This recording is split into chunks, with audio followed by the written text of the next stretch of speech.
Now, over 54 million people in the Horn of Africa are in dire need of relief assistance as impact of climate change continue to manifest.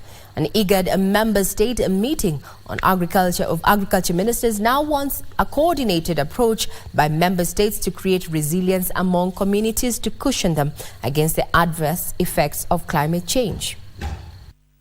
Changing weather patterns coupled by the threat of transboundary pests due to climate change is a major challenge facing the Horn of Africa. The IGAD Climate Predictions and Application Center Executive Director, Dr. Gulaid Artan, says with the impending El Nino Southern Oscillation expected in the fourth quarter of the year, there is a need for member states to put in place measures to cushion vulnerable communities. Later this year, we'll have El Nino phase and early next year. What that means for this region? That means a lot of rains. And this really necessitates a coordinated early warning and response systems.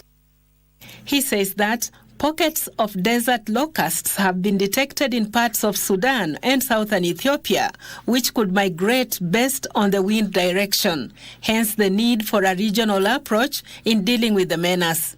Collaborate between us, but also collaborate with countries that are next to us.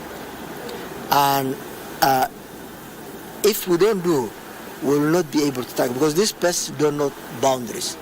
Reliance on rain-fed agriculture, the use of low-technology farming methods, cyclic floods and droughts are compounding the situation for vulnerable communities.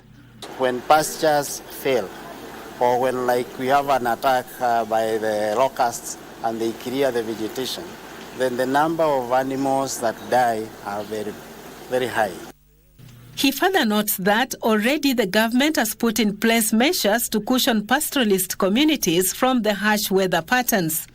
Those areas that are totally dry, the vegetation dried, we try to do some reseeding to reestablish the pasture. Pastoralist communities are also being encouraged to transition to agro-pastoralism as a fallback plan during drought. Judith Akolo, Prime Edition.